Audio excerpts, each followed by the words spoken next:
Hello, everyone. Welcome to the 549th episode of Constructed Criticism. I am your host, Mason Jordan, my co-host, Abe Stein, That's me. and Spencer Howland. What? No cameras today? Well, we're an audio podcast first, so they don't even know. It's always this way. But sometimes we have to audible to things like that, and that's what we're actually going to be covering on today's training ground is when to audible. It's something that happens in a lot of people's Magic tournament and experience, and it was something that we felt like should be talked about because it doesn't really get talked about enough. And with that, let's just jump right into it. And Spencer, when we say, when to audible, what does an audible mean in the context of Magic?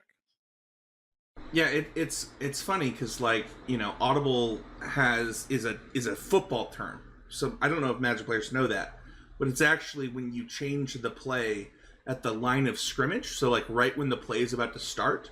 So in a Magic term, it's like when you're going to change decks right before a tournament.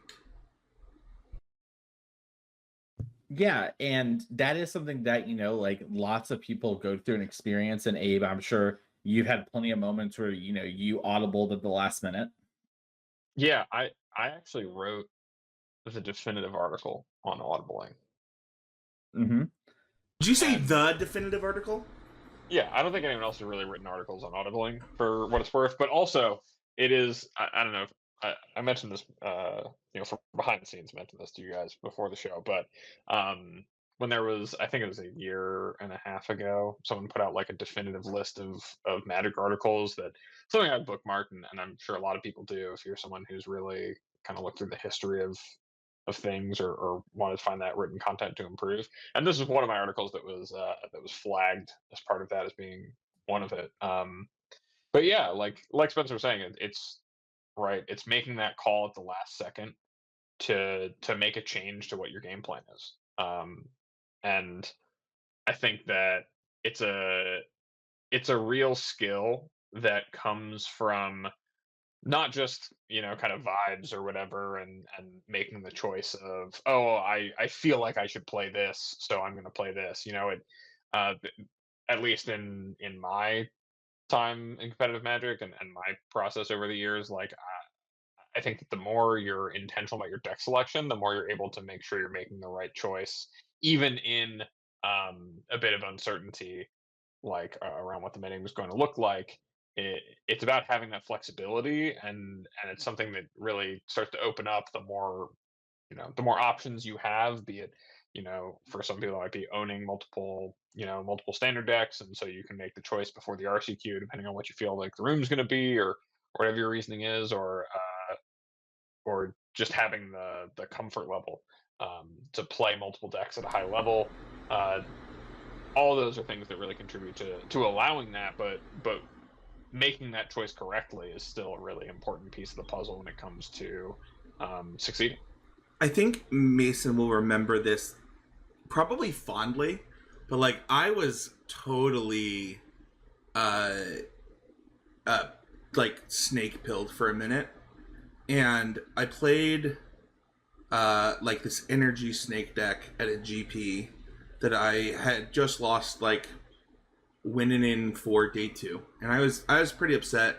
And I think that it was either Mason or Danny Cathro that was like, hey, just get the Team RNG cards and play it at the PTQ tomorrow, and you'll probably do well. I had no way, I didn't have those cards on me, and I really like what you said about comfort level, being in a format. I was able to procure a Teamer Energy deck, and I think it was you, Mason, but I believe that I lost the qualifying round for the Pro Tour in that PTQ at the GP, which back in the day those GPs were really hard. It was actually really cool that I did that.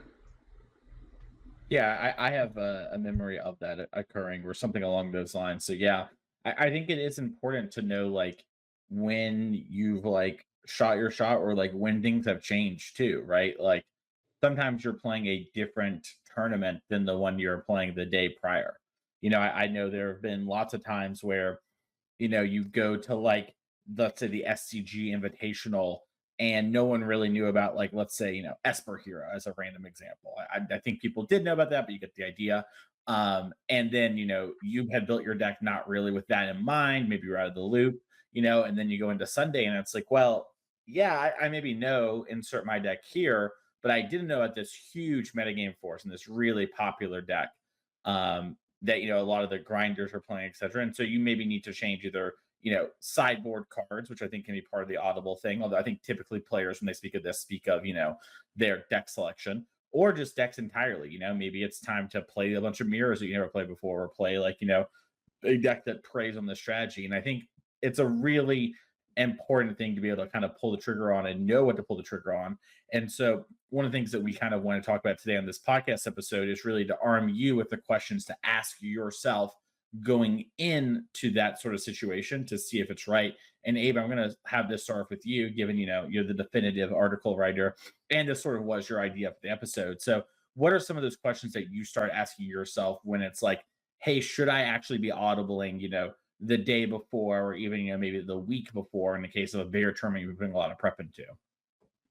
Yeah, so I mean, my baseline for like, if you're trying to make the decision of like, should I audible to another deck? Um, there's a couple of like things I always say, like, this is a baseline assumption for that situation, right? There's at least two choices you're picking between, right? It's either the deck that you're currently intending on playing, or another deck, or maybe there's two or three other decks you're thinking about at the last minute, because part B, an uncontrollable hidden factor like the expected metagame, or something like that influences your decision, right? You see the challenge results from the week prior from those Fire Shoes retweets, and you are like, oh my god, everyone is playing everyone's playing Esper Pixie. Like, should I really be playing Gruul? Like, maybe it's something as simple as that, or a new deck pops up and you think that maybe I should be playing that. But um some of those questions that I make sure to ask myself in those situations, right? Once I have it defined, like, okay, it's either choice A or it's choice B. And you can scale this up to if you have 3 or 4 different decks that you may be picking between. But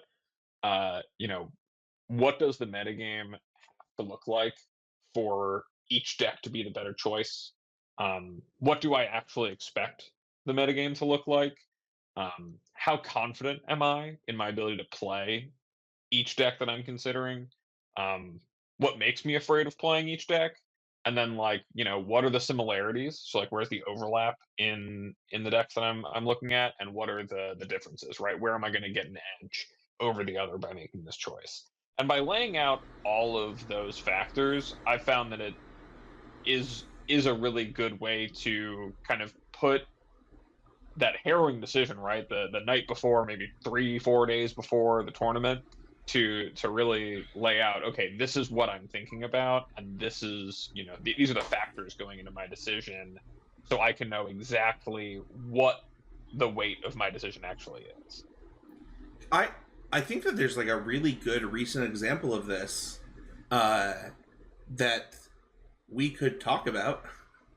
I am sure that we're all aware of the consigned to memory splash that happened in Boros and Orzhov right before Portland. Just suddenly, all the decks were splashing it. Like, I want to say that it was the challenge 2 days before, but maybe I'm wrong. And it had me kind of shooketh. And I really like what you said, Abe, of like, how confident are you of switching off of this, right? And at the time I was like, there's no confidence. Like, I could pick up maybe Boros energy and do the same thing. But then where do I think that I would be there? And it was a real question for me going into that RC, seeing those 4 of consigns in the sideboards of these decks that you're supposed to prey on. Like, you're supposed to be able to beat them.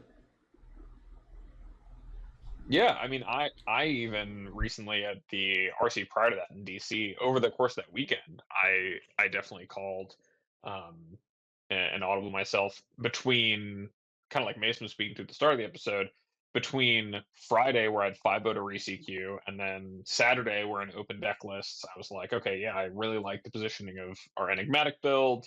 I like all of its plans, and I think it's really good for Sunday, having seen the success of some of my friends playing demons and thinking about what that tournament was going to look like and kind of reevaluating the way the metagame had actually shaken out, I decided to make a switch off of a deck I'd put a lot of time into building and into tuning and into preparing with, to play demons instead. And, because of that decision, I wound up having a really successful tournament in a way that I don't know that I would have um, playing the enigmatic deck for a third day.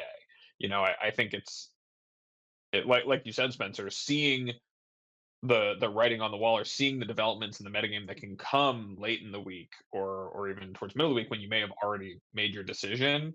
I mean, in your case, right, to your statement there, you didn't necessarily have another deck you felt really confident in making the switch to, or that would give you a better result. And also, there was always still the chance that not everyone adapted to that change, or that change, didn't necessarily make the deck better in those matchups, right? There's still an amount of uncertainty in the quality of that decision, or the popularity of that decision, right? It's not like you suddenly know that everyone's playing. Um, like I think the difference between like Charlotte and Portland, like in Charlotte, is kind of, everyone knew that Breach was going to be the most played deck. It was kind of Yeah. a known fact. But for Portland, I mean, everyone knew the Breach deck was very good, but the same level of how prolific and how many of copies of this deck will there be, how much Boros will it be. Those things were, it was a completely different discussion Yeah, in terms of metagame. kind of lean it. Oh, sorry, I thought you were finished. Go ahead. In terms of metagame. And I think it's also totally okay, just because you maybe think about making an audible, or you're looking at your options in front of you and you do have a lot of potential decisions, to stick to your guns, right? Like, not every time that you have the chance in front of you to make a switch should you. I think it's just really important to know how to make that decision and how to really lay it out in a more objective way to make sure that you are making the right decision with your tournament. And so, to your credit, Spencer, I think playing Eldrazi at that tournament was a great choice. Yeah, I don't Even think that I was supposed to switch. I just happened to run into the bad variance of hitting two of the Boros players splashing the consigns. But I think that there's something that I didn't realize until you were talking, Abe, about like things can change real late. So, for example, we had a state championship, I think, on a Sunday, and my team had a Jun deck that we had built for the state championships, and Jun won the Saturday SEG the day before playing Oblivion Voldaren. This was like Thragtusk Bonfire Jund, and we were like, we don't know what to do. Like, we put all this work into this deck. We don't have Olivia in our deck. It was like new technology. It was like literally day one. And we just added a 61st card in Olivia Voldaren. Like, you know what? I trust that this card is very good and that we should have it. And I won stakes with 61 cards. I wouldn't recommend this method, but watching the SEG and things, I think there's times that maybe there's like a compromise to this rather than a complete audible. Yeah, I think that there's always, there's always opportunity to make a decision. Sometimes you might look at the options in front of you and say, maybe I can't switch my whole deck, but I can change a sideboard plan, right? Maybe I don't want to change my whole deck because I think there are still a lot of valid strengths um to the deck that I was planning on playing, but maybe I can tune it with the metagame factors I'm worried about in mind, right? Is there a way for me to play a plan? I did this in the past. there was a modern GP in Hartford where I ended day one undefeated, and I had like in the last like literally I think the Friday night before decklist were due in the morning and everything, stayed up late at night because I realized that humans was much more popular than I thought it would be. At the time, like Hollow One and Humans were kind of vying for the best deck in modern status. Um, and there was not like a clear answer to how good my sideboard plan was. So once I kind of realized how bad the matchup could be, I made a decision of I think this deck's gonna be really popular. I'm willing to make an adjustment of 3 or 4 cards in my sideboard, but I'm not really comfortable making a full switch to a completely different deck. So I did that and hedged, right? There's other options than audibling when you're talking uh, about your deck selection, but I think it's important to know how to take it off the table, right? That's really the important part of the process is knowing why you're playing the deck you're playing and how you've come to the decision you've made, so you can know how to evaluate other options there as well. I don't know, Mason, if you have anything um, that you want to add on that, but I know that's something that, especially in our time on the SCG tour, like I know it came up a lot of like, should I like on Thursday night being like, have I made the right or wrong deck choice? Do I need to like change things, and at what level that change would have to be? Yeah, I think that a lot of it, I actually really liked a lot of what you said there before you threw it to me, which was like the reasoning behind so much of this, right? And I think that is the thing that so many people don't spend enough time on. They get hung up on the other stuff. It's like a lot of this is like, well, you might have great reasoning or whatever and perfect logic, and you hit the, one in, let's say, 20 times where you just, you have a terrible tournament. And the other 19 times, we were to run the tournament 20 times, you would do great, from whether it's qualify for the PT or have just a solid run, there's a lot of other timelines where it's really good. And the logic and the reasoning behind these things is really what matters the most, right? It's like, okay, yeah, you know what? I thought that this was a good deck choice because I thought everyone was going to be playing energy. But you know what? Actually, I think that deck's going to be on the downswing.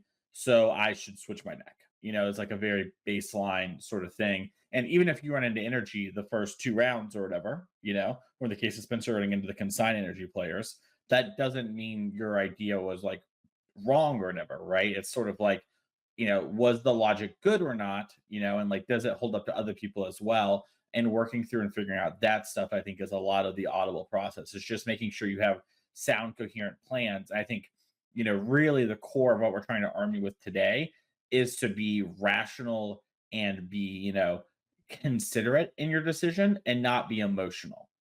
It's very easy to emotionally be like, oh, well, everything's changing and this is awful, but this is my deck, or it's how I qualified, or, I put all this time in, or, inversely, like, you put a lot of time into a deck that's pretty good, but you're like, I don't know, everything's just changing really quickly, la, la, la, and you freak out. And that's so easy to do.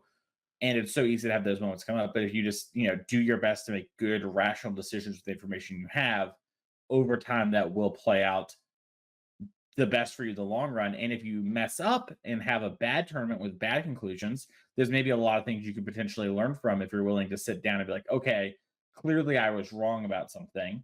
Where did it go? And maybe between your friends or coach or content, you can figure out how, we got to these flawed conclusions, and hopefully we can sidestep those in the future. Yeah, definitely. I mean, I think it's really important just to stress what you said there, of like making the right decision, right? Like not everyone has the like this recent round RCs, right? Not everyone had the means to play Breach, or the like maybe even felt confident playing Breach. Anyone who I knew with a Breach deck, I mean, Mason, I don't know if we crossed paths. I don't remember if we crossed paths on like Friday, but I convinced like 2 people in my large Airbnb to just switch to Breach, because like you I know that you're a player who's familiar with decks like these, and I can show you some of the small things, and we can talk about sideboarding, and I think that's going to give you the best chance to qualify. I can't Right? believe Like that you literally took Mason's torch and handed it to 2 other people. I mean, hey, I was running with it too. You know, It's it like was in a the bright Olympics torch. when they run down the aisle and there's two people holding a torch. It was you and Mason just like running down together. Yeah, me, Mason, a megaphone, a copy of Grinding Station. You know, it's just we're making it happen. Um, but yeah, you know, like making that audible. If you're not someone who has any experience playing combo decks, right? We talk on the show a lot about the value of expanding your range and playing decks you're not necessarily comfortable with. You know, you might find yourself in a format where that weekend, or you know, at a tournament where that weekend the best deck is a control deck or a combo deck or an aggro deck. That, you know, if you don't have any experience playing with that deck that's popular choice in the format, or against um you know, against it, or even just knowing how to make that kind of switch, or if it's something you can be comfortable with, you wind up limiting yourself in those options in those moments where, you know, you realize you may be making the wrong decision with some time to still avert. um, and really, you know, those decisions and those points add up over a long time, be it, you know, over your RCQ season, or over, you know, a year of playing events, or, you know, playing Spotlight Series events, or, you know, an NRG series run if you're playing those, whatever your circuit is, or whatever your goals are. The tournaments you play, it really is something that I think is important to know, because even if you never make the audible, knowing how to evaluate the decks under a framework, and having a way for you to objectively view the decks that you're thinking about playing, it just makes your deck choices that much more solid, I want rather than kind of going on vibes. I want to ask you guys kind of a hard question because as Abe is talking, it made me think of this. Going into the Pro Tour, this last standard Pro Tour, the consensus best deck was Pixie. I don't know how much standard you guys played, but um, I obviously posted like my results with Pixie going into that Pro Tour. It was unbelievable. Like, you know, like 95% win percentage with the deck. And if you look at the Moto results, at the very last minute, like I think it was literally the weekend before and the weekend before that, so 2 weeks before, Domain started doing well. But if you are not playing against high-end Domain players, you were still winning with Pixie. And I'm curious, like, how you evaluate that on like a on paper versus on results type of thing, to know like, hey, everyone's going to be gunning for me, and the best deck in the bigger events is actually not my deck. It's just the perceived best deck. How do I navigate from here? Especially if I believe on paper that the deck that I'm, you know, perceiving, sorry, the deck that I am seeing do well on paper beats my deck. I'm gonna be honest. I'm a little confused by your question. That's okay. I'm saying, going into the Pro Tour, Esper Pixie was the perceived best deck. 2 weeks before that, Domain just popped off. Like, it was like, oh, this is really good. It is crushing the Pixie players on Moto. But if you're just playing Arena, or you're just playing your local events, and you're not playing against tuned lists of Domain to beat you, and, you know, more than that, like, lists of Domain that not only are tuned to beat you, but Gruul, because it was not believed that it was possible. Like, how do you audible off of the best deck? I guess is my real question. Like, Pixie's the best deck. It ended up with a 48% win percentage. It didn't do well. Like, how do you leave what is crushing everything you're doing because on paper you lose to this newcomer? I think. Sorry. No, you Go go, ahead, Abe. Mason. No, you go. I think that the important thing isn't necessarily like, how do you make that decision? Because like, it's hard to say.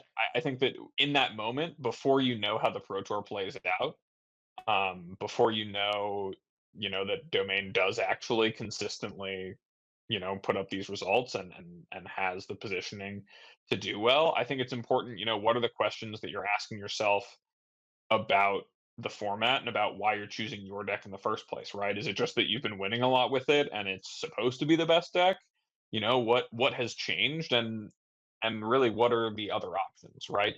If you haven't put in, and I think that like Pro Tours especially test this really well. And it's one of the things where like, the people who are able to put in a ton of time to prepare and play a bunch of matches wind up doing really well at Pro Tours because they are able to really have a huge familiarity with the format.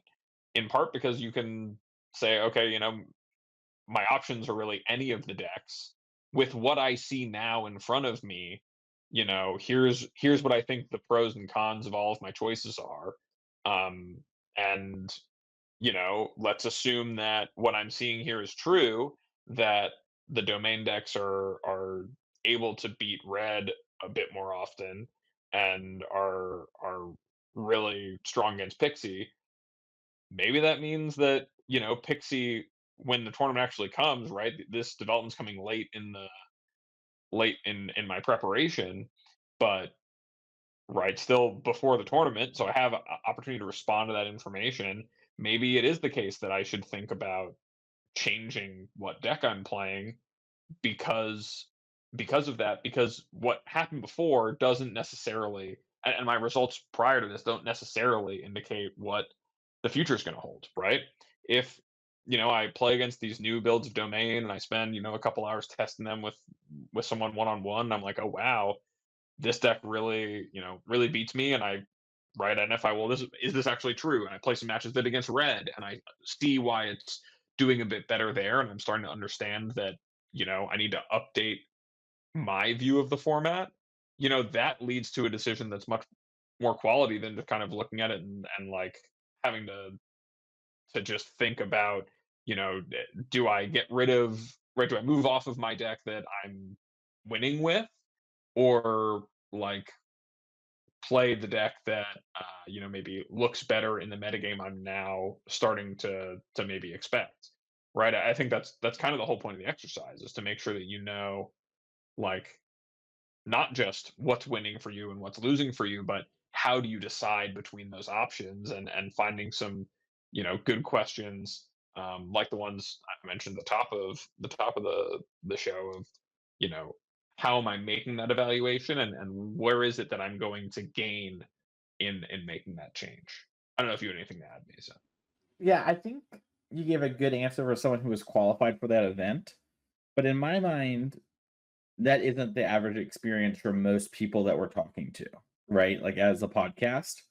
And so while I think you gave some good answers, Abe, I kind of thought about the question from the light of, well, what if I'm, an RCQ grinder and I've been playing Esper, and I saw what Spencer was talking about, and some friends have said things, but I am just like, dang, I've got an event on Saturday or whatever, and I went with Pixie a bunch. And then, we turn on the Pro Tour coverage on Friday night, after work, or maybe I check Fire Shoes' Twitter and I see it's like, dang, there's like, let's say, 4-4-0 players in the constructed portion. Maybe their limited isn't great, but they're 4-4-0s, and someone tweets that stat or whatever. And it's like, uh-oh, what should I do? I think the thing to remember is a couple fold. One, it is like, if that is the sort of thing that's happening, it's not gonna be able to change in mass droves on your local scale, right? And you need to make sure that you're not overreacting to something that's going on in your environment, right? Or that's happening online. So a great example of this is, and Abe and Spencer, I'm sure both of you can tell me stories very similar to this, where there's an event like the Pro Tour on Friday, or maybe you have like a Sunday RCQ type event, and there was some big event the day before, but everyone's freaking out this deck, and like one person brings it to the RCQ, or maybe two people do, and sure, sometimes those players win, but they're not guaranteed to win just because they're the hottest, newest deck. They might not understand at a core level why, like, these are these things. They might just have been someone who owned those cards already, or liked those cards, or was lost, or was like, like, yeah, I think I should play this. So I think it is important not to jump to conclusions too soon. And it is, once again, about understanding the logic behind stuff. So when you don't have time to really put in a bunch of time, like you were suggesting, Abe, because you're a father or a student, or heck, you just want to play League of Legends with your friends, like after F&M or whatever. These are all totally reasonable things. And you just work off the best information you have now and then move forward with it. And if you're really worried about it and you think like there might be something truly to it, maybe you look around online and try and have conversations, or think about, once again, like I mentioned before, maybe there's some small sideboard thing. But generally speaking, something happens 24 hours before, there aren't going to be these huge wave changes at like an RCQ level. It's different at like a PTQ level, right? When it's like win and you're in, but when you're like you're win and you're into the thing of the thing, it's just not like going to happen like that. That's not the real world. And I think that if you're someone listening and you feel like this has happened to me a bunch and I've like freaked out, my advice to you is to almost be a little ignorant and make them prove it, right? Because honestly, even the example I gave, there's 4 Zer players, right? There's 16-0. That's crazy. Well, like that is crazy, but that doesn't actually mean they've solved anything, right? They didn't, like in this example I gave you, they didn't say they played against Pixie, or maybe they did and they just won still. A lot of times these matchups are not better than 60-40. Like that is the extreme. A lot of people like to think matchups are more, but we understand from getting like leaked Wizards data that the matchup data normally doesn't actually go much further past that, right? So these things could all be breaking this way, and you don't really know. Now, if you have some good data point where someone wrote something, or there's like a lot of conversation going on, and it changes your opinion, by all means, act on it. But you can only really make good logical decisions. And while it'd be great to be able to do what Abe described, and that would be, what I would suggest you could do if it's available to you, in reality, you're probably just going to, be a little bit behind, and that's okay. Most of the time, paper Magic is a week or two behind online or Pro Tour level Magic, because it just takes time. People don't have full collections. It's not like Magic Online where all the decks cost the same because you use a rental service, or all the cards are quite cheap, and they're within a flat-ish price range. So that would be my answer to that question. I don't know if that answers what you're asking. CCMTG1, Mason, right? Sorry, I didn't mean to interrupt the end there. Yeah, sorry. I think we just end up talking to each other. So that just so the viewers at home / maybe we edit here, but like, I don't know if that answers your question, Spencer. No, but that's where I would come from on that. I actually think you both gave great answers. I think that there is a distinction of Magic players that have gained. I'm not even gonna like beat around the bush. That have gained what we have gained.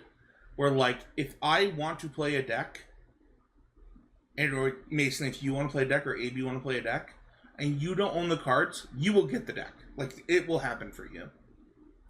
And I think that like audibling does have some considerations in that. But I think, to Mason's point, and what I really love that Mason said is like, sometimes you're overreacting. Like, sometimes you're doing too much. And I, for what it's worth, early in the episode talked about the consign thing, and I was like, you know what? I'm not going to overreact. Like, how bad could this be for me?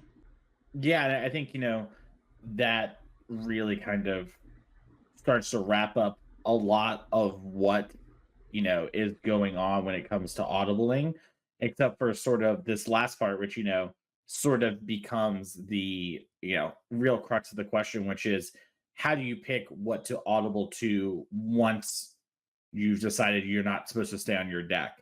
And I think we talked a little about this earlier in the show, with the idea of understanding what's going on in the format. We're really infer this, right? Should I be switching to, a Zur type deck, Or should I be switching to a deck like maybe Mono Red or Gruul that's good versus that, right? And those sort of decisions are all ones that our core statement earlier of really understanding what's going on and the why behind things will help you inform. But we just want to sort of take a second to, harp on it that you should try to make logical decisions with the information you have available to you. And you will get it wrong sometimes. Even the best players in the world get it wrong sometimes, but it's not the end of the world that you do. Yeah, I think it's also really important to emphasize like it's about making the right decision for you, right? It's about optimizing your outcome, right? With what you have, right? Maybe playing a Xur deck would be the best thing for the room that you now expect at your RCQs or whatever. But you don't have the Xur cards, and you're not going to get the Xur cards in the mail for 2 weeks. And so what are your options, right? It's about making the best decision for you with what you have, and finding a way to work into your process for choosing a deck for an event. Um, to what are the comparative advantages of all of my decisions, and what puts me in the best spot, right? If you're engaging in that decision, then even if you don't have a ton of options available, you at the very least you're building a process to have more control over that decision and make a more thoughtful decision every time. Is there anything anyone wants to say about this before we wrap things up? I just love what both of you said. I feel like, when we think about, looking at making the decision, I think we covered it like earlier in the episode, but like Abe, you mentioned how like you need to make the best decision for you. And I mentioned earlier in the episode the teamer energy thing, where I was like, I don't know how I'll possibly get this deck. The deck came together immediately. Like I just was like, hey, here's the list I want to play. I had the deck. I had the deck in like 4 hours, and I think that, in all honesty, like if you're at like a local level GP or equivalent, you're probably gonna find your cards. Like it's probably gonna happen, and it becomes about like in that moment. I think Mason, correct me if I'm wrong, but like this was the moment we realized Teamer was broken. Like this was like, oh, okay, this is the deck. Like this is literally how we play this format. And I think that Abe, you talked about demons in Pioneer, right? And if you look at Pioneer now, it now revolves around beating none of the cards you talked about except for Unholy Annex. Like, it turns out that Mutavault and I don't remember the name of the blade. Blade of the Oni. Yeah, Blade of the Oni is enough. Like, that's just enough because Shoulder does the things you want your other demons to do, and like now we have this whole other deck. But when Thoughtseize go crazy. Yeah, Thoughtseize is so strong. But like that's the thing, like sometimes you just get information, you see the results. It isn't like Demons won that RC, right? Like you just were like, oh, everyone I know that played Demons like qualified for the Pro Tour, like did really well. No, nobody won the RC with it. I'm just gonna do it. I'm just gonna grab some of these Demons decks and do it. And I don't know. It's hard because this decision, I think, has more personal weight than it should. Audibling, like I think Mason, you said in the show of like the deck you did well with, the deck you qualified with, the deck like that you personalized with, like that has to be removed to make this decision. And like how you pick your Audible choice needs to be removed from that. Awesome, great. Well, let's move on to what the show is really all about, which is hashtag always improving. That is the point of the show. Every week we spend a little bit of time talking about something that we worked on, or in the form of magic or in life in general. And it's my turn to go first this week. And my always improving moment really actually comes from more of a real life thing, which is like wanting to set goals that like are things I can do and making time for them and things that make me happy. And so, a lot of my life revolves around magic, from being, a full time content creator and coach and commentator and all those things. And one of the things that I really enjoy that I have not been making as much time for, despite still, having a lot of time, is just like reading manga. And I sort of set a rule that like I'm going to read at least a chapter of something a day before it's like, time to go for bed or whatever, right? And that has sort of been my always improving moment, because in the same way I force myself to either read decklist dumps or find a piece of content or watch a stream or play some of a format in order to do my job and maintain, sort of my like sharpness or edge or whatever. I want to do that for things that I really care about as well. And sometimes it's really easy to like let, your hobby slash job, which is it's both for me in the case of magic, take over and take all that time. And I wanted other things to become a priority. So, between that and really working on trying to, go to the gym and do something every day, whether it's, like lifting or just walking, just little things, just trying to really make stuff like this a priority for myself. And that has been my always improving moment over the last, I guess, technically 2 weeks since I've been on the show. Can I ask? This is like personal because I'm really bad at this. How do you not let this like creep into that professional stuff? Like, how do you not What do let you mean? 2 chapters turn into like 3 chapters? Well, I mean, it's just like I guess, are you saying how is it not cutting into the other time? No, no, no. Like, maybe this is just like bad personal management on my part, but like, there are times where like I prioritize this type of stuff, and then immediately it takes up a lot of my time. I'm just curious, like, is that a problem for you? Like, I think that it is for many of our listeners, and I'm Mhm. curious if there's like a discipline that you have set for yourself to help with Well, that. I would say that, and I mean this in like a very self-deprecating slash haha way, of like I didn't get to where I was because I have a good work-life balance. You know what I mean? Like I I to see. I do what I see. do, you have to do a lot of work or whatever. And so it's pretty easy for me actually to cut out a little bit of time, right? In order to make room for a chapter. And it's important to know too that like manga chapters are like 18 to 23 pages on average.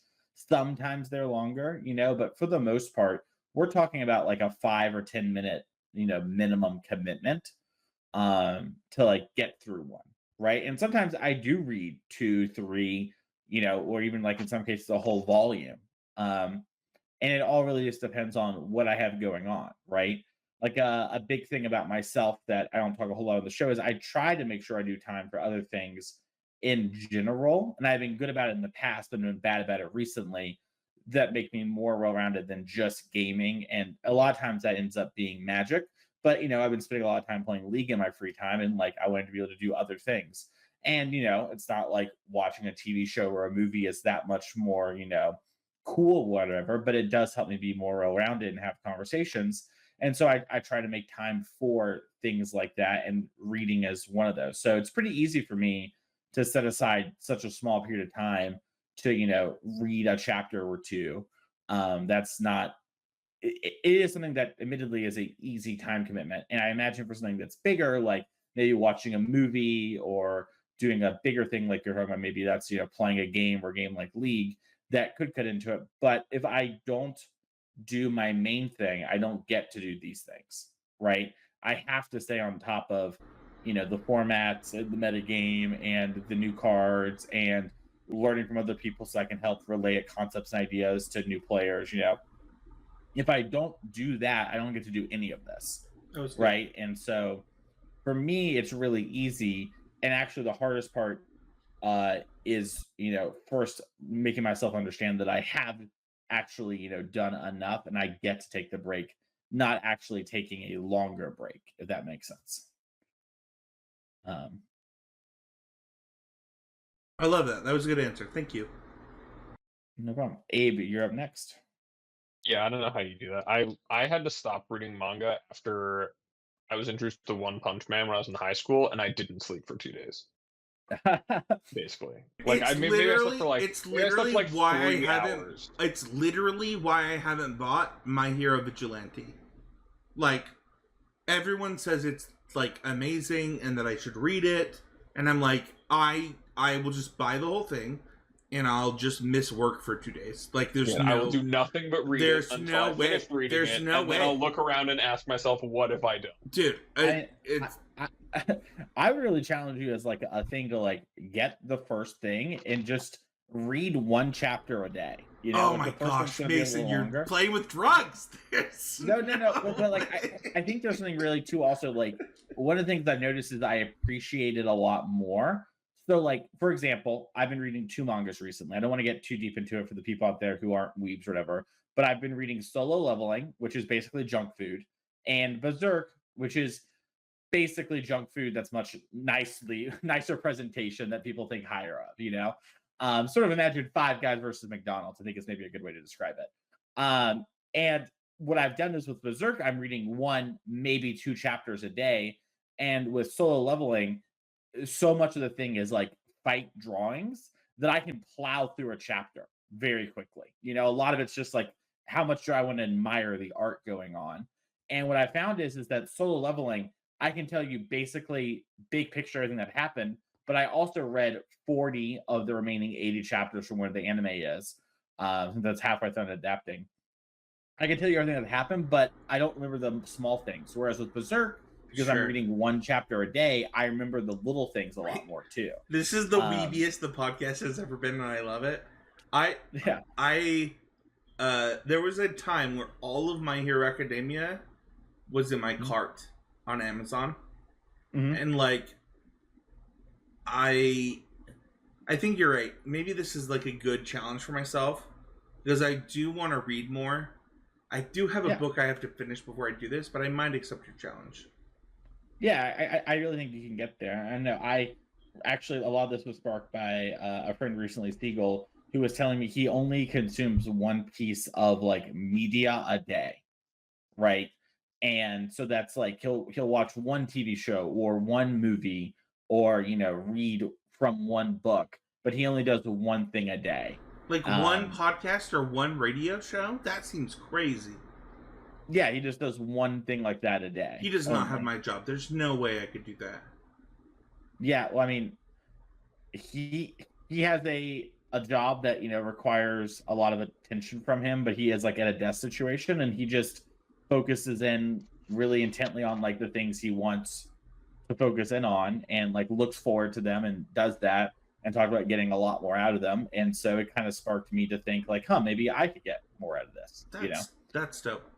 This is actually the best. This is a great conversation. Yeah, I read something this morning about how ritualizing things just like makes them more impactful and more enjoyable. So I'm glad that's working for you, Mason. And I think to your point, to Spencer, like, and to me in passing too, but like, yeah, when I do, like, my girlfriend and I've been watching a reality show that we're a huge fan of, and we're watching it up to date, and so it's serialized, right? Like every single episode is new. We're watching it like the day that it's available online, and like it just means that much more to be like, okay, it's time to like sit down and like watch our shows, like that makes a difference. Anyway, mileage improvement this week comes from work. I recently accepted a promotion which changed some of the responsibilities of my job, which included the fact that I'm now salaried, which means I have to do work sometimes when I'm not physically at where I work, which is a messed up thing that we have to endure, to be honest, but also just a part of life. But this week, I had just like a lot going on and knew there was work I would have to get done. And like, and was putting things off to do them like over the weekend at home. And when I realized pretty shortly after like getting home and being like, I need to do this, was I cannot work effectively at home. I have too many distractions. I do not have that level of discipline, and also I know that I'm not going to do my best work, so I like took the time to reprioritize and schedule myself in my week to make time for that work I need to do for my job to happen. Like, even if it meant staying late for an extra 2 hours at work, what I did yesterday. Just getting it like to put myself in the right space to do it effectively, rather than taking like in that 2 hours there, I probably would have taken me 4 or 5 hours of having my laptop open at home.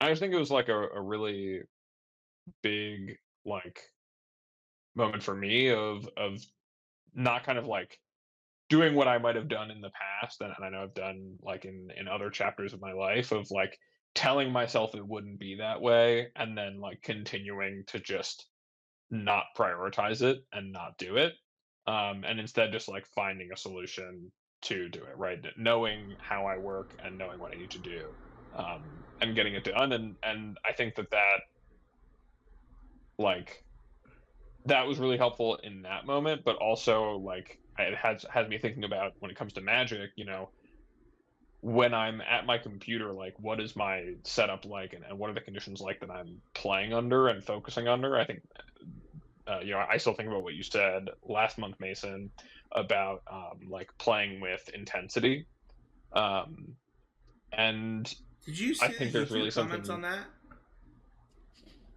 No, I did not. I'll take a look at them right now. I love it. I played a game of League with intensity before. Somebody said I did this after Mason said it, and I immediately like 5-0 to League or something. I don't remember what they said, but anyway. That's sick. Yeah, Sorry. I've been thinking about that in the back of my head for like a month now, and I think not only like just the intensity there, but like the intentionality behind how I'm doing something is something I'm thinking about more, and in making that decision about I had to stay at my workplace until 7 p.m. yesterday, and that kind of sucks. I didn't get home until like by the time I ran the errands I wanted to run after work and get home till 8 o'clock, but I knew that that was the best way for me to do it, rather than coming home and kind of not having it done till 10 o'clock, right? Like that would be much worse. And in the same way, like how I'm approaching when I'm playing Magic, or even when I'm like doing other gaming, like what is it that my goals are, and how am I focused on the work that I'm doing, or focused on the game that I'm playing, is something I've been a lot more intentional about. This is so funny because it is like contrary to studies. Like I have advice that I would give you, Abe, to maximize your time at home, because I've done it for my last, I don't know, 4 jobs. But what you're saying isn't not true. Like there are things that you can only do in a room with other people. I just didn't know that was your job. So I'm like, Oh no, this was all work I had to do alone. This is just a matter of how I focus. Like it's very difficult for me when I'm at home, especially interesting. because Okay. my primary workspace is just this one office that we record the podcast in, where also I have every other distraction available to me, versus my workplace, where I have an office in the branch of the bank that I work at, and I have my computer, and I can really just like Hey man, do administrative stuff. just appreciate that you're not on Moto like Seth and Mike were. So mine's different. Like I took a step back from Magic this week, and I wanted to talk about it because it's been a popular thing in our Discord. I just took a step back from like competitive Magic, and I have 2 examples of this. I played Sealed, and I played Pioneer. And listen, I don't want those to be non-competitive formats, but they're not. And I just gotta have fun. I just gotta play Magic. It's actually sparked by you, Mason, when you're like, why do you play Magic? I was like, mostly to have fun. Like, it's a thing that I enjoy. Oh my gosh, it's going so much to my head how much I'm like in like entering your guys' lives in the back of your head. I'm like a guru. It's like no, it's good. the back of my It's good. To be fair, I was already doing it before you said it, but when I entered the Pioneer League, I was like, Mason would be so proud of me. Dude, I was playing some Pioneer yesterday. It was so sick. I watched a friend play the challenge. It was awesome. Yeah. Pioneer's crazy. We won't get into that in this segment. But it was interesting. I had a really long conversation with Aaron Elite, listener of the podcast, Pro Tour competitor, as well as Clint, listener of the podcast, Pro Tour competitor, about team events. And I want to just take this segment and change from like, hey, like I took a break from competitive Magic to play what I love, to say like, y'all need to stop telling stores you want to play team events that include Legacy. It's not happening. You are not doing it. All of your friends that play Legacy would need to be on different teams than you. Don't do it. Like, shut up. It's over. Like it's all over. And I like, it ruins the things that could be happening. The other thing I want to say, in addition to this, is we should switch to box sealed.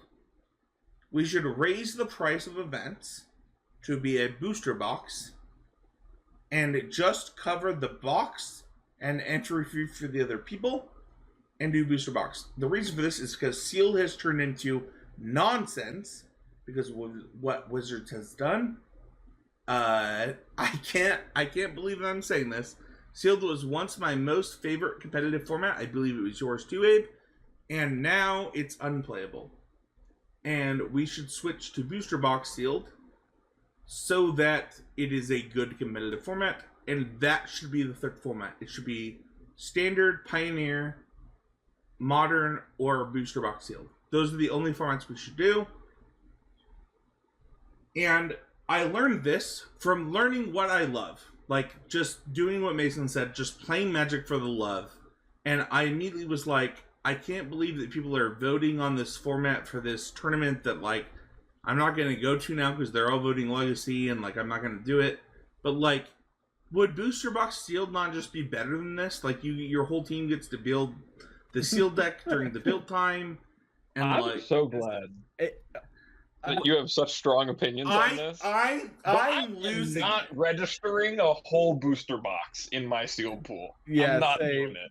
Also, it's so funny because literally before we started this podcast, I messaged a friend because locally in Tennessee we had this store, and every time it's bigger than the last, where they have Pauper Legacy X. And I know what you're thinking. What do you mean by X? They just change the X every time, and it's firing like constantly. Where there's just like, you know, the Legacy and the Pauper players, they find some other format, and like I played this. What does that mean? You have a person that plays Legacy and a person that plays Pauper, and they're just finding a human?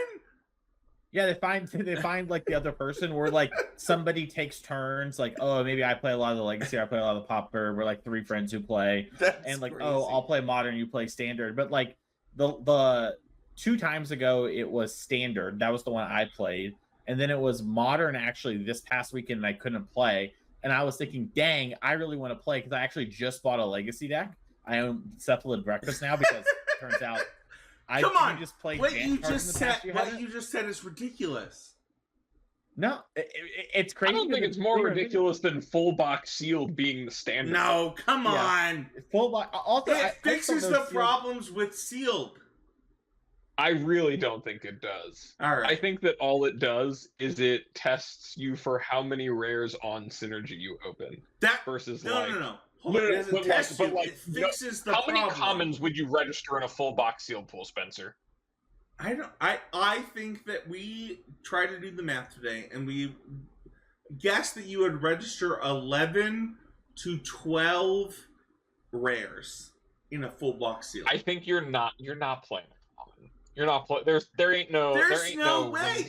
You know what? Well, I think Abe means a non-common removal spell.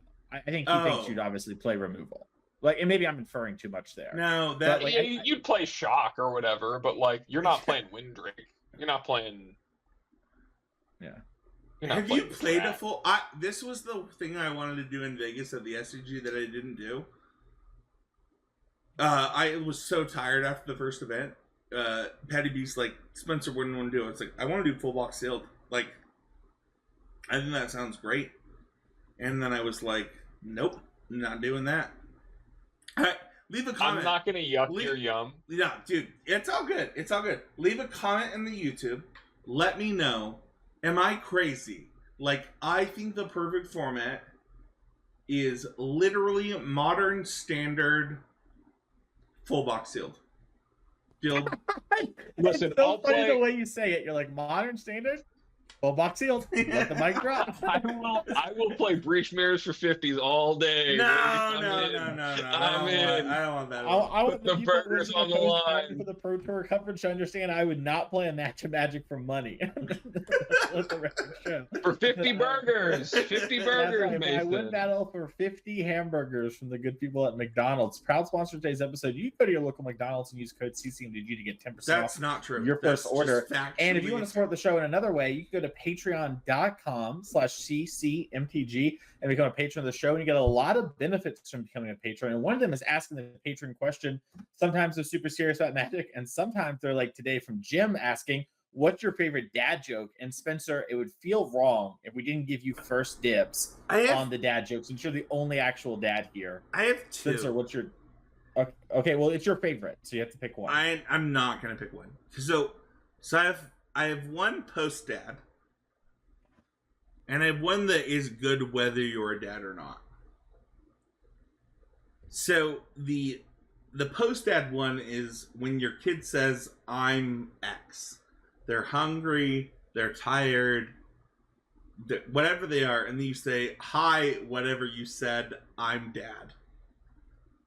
I don't know why, but it hits so hard as dad. It's stupid. I know it's stupid, but it's really funny to see how upset they get to that response. And like, I don't know if this is emotional abuse, but like, yeah, I know you're hungry. You didn't eat lunch, you stupid kid. Like, I promise you, it's not as bad as you think. Like, if you're like, I would never do that to my kid. Wait till you have a kid that's like, I need 5 chicken nuggets and eats 1 for lunch. Like, just, I promise you, it hits different. The other one that is, you know, less stupid, because that one's so stupid, is basically any pun in Magic the Gathering. I think they're just like all funny. Like, today I said "hoof there it is," which is literally the name of like a French rights before French rights existed. And our patron didn't know that. And I just think that's funny.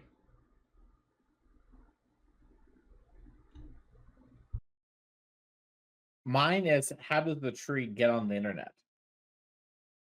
They log on. Yeah, obviously. Abe, what about you? Full box sealed. This is stupid. This is abuse. I'm going to HR. I'm going to HR. Hold on. I gotta figure out how to call myself. I'm registering 9 of this comment. Oh, goodness gracious. Well, thank you so much for that question, Jim. And if you want to join the Patreon, you can join it and support the show by going to patreon.com/GCMGG like Ward Zero did.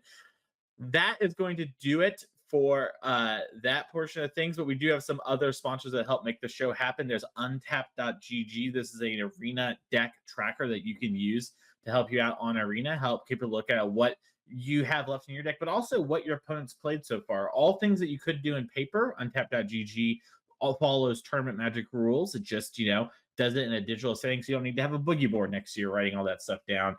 And then also one of our newer sponsors, Mana Traders. You can go to manatraders.com and use the new code CCMTG1 to get a discount off your first couple months of Mana Traders. It is free to get in there and try out their small tier subscription.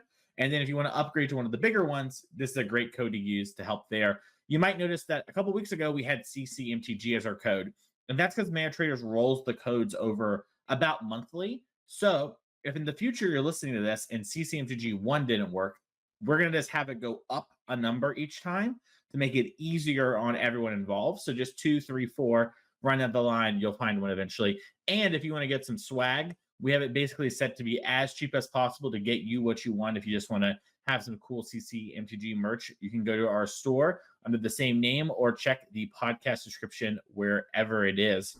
I had somebody ask me to sign a shirt this week. Mm-hmm. Like I was like at a store just like talking to somebody, and I just want to say that was maybe the coolest moment of my life. I don't know who you were. You didn't tell me your name, but that was literally the coolest moment of my life. How quickly Spencer forgot my encounter with him. But that's gonna do Have it I for this signed episode. a shirt for you? No, I'm just kidding. Oh, all right. Will you sign my full box field deck? Can you sign off on my pool registration of this full box deal? Can you confirm it? I hate you both, but I love it. Wow, you opened 7 of this uncommon? Holy. Anyways, you can join the conversation by heading on over to the YouTube comments and leave a comment there. That is a great way to support the show and help push up the algorithm without having to give anything back. And you can follow us on all major social media platforms with the @CCMTG or @Constructed Criticism, depending on the social media website of choice. And Spencer, if someone wants to find you, where can they go? Yeah, so the first thing I want to cover is coaching, because I don't remember if I covered it last week, but so Twitter's DMs are unusable. So I turned them off, so you can't message me there. If you want coaching, I'm specifically looking for team coaching. I think that it is like a skill that I specifically have to help with. You can do that at spencerhowland@gmail.com. You can follow me at SpencerTheGreenH everywhere, or at HeezyGame on Twitter. Abe, what about you? You can find me over on Blue Sky at More Nothings, as well as Twitter at More Nothings, though I really don't use Twitter that much anymore. If you're looking to get in touch with me for coaching, I recommend sending me an email over at morenothings@gmail.com or a DM on Blue Sky.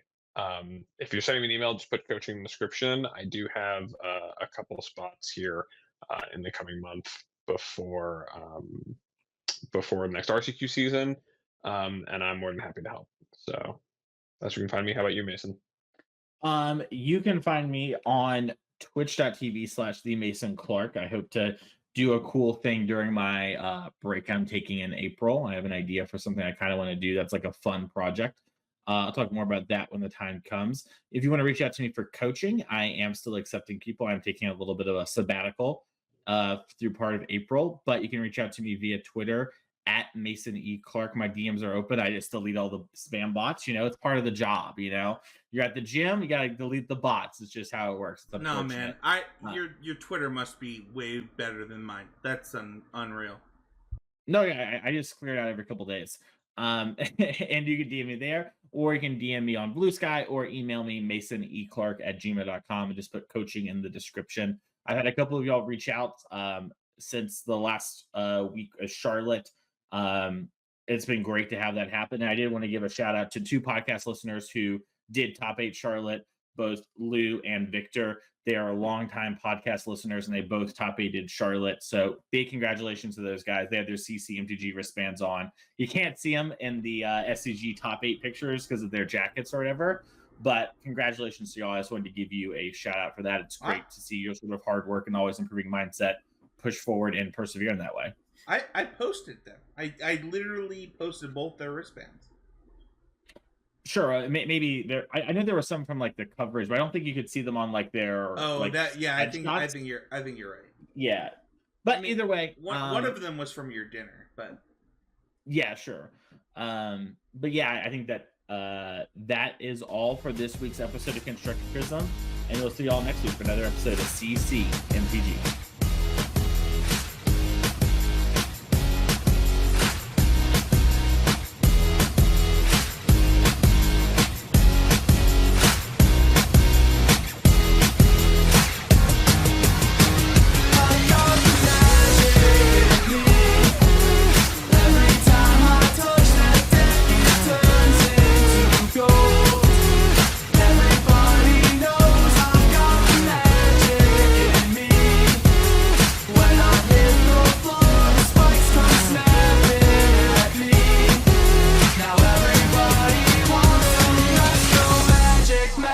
Magic, magic, magic, magic, magic.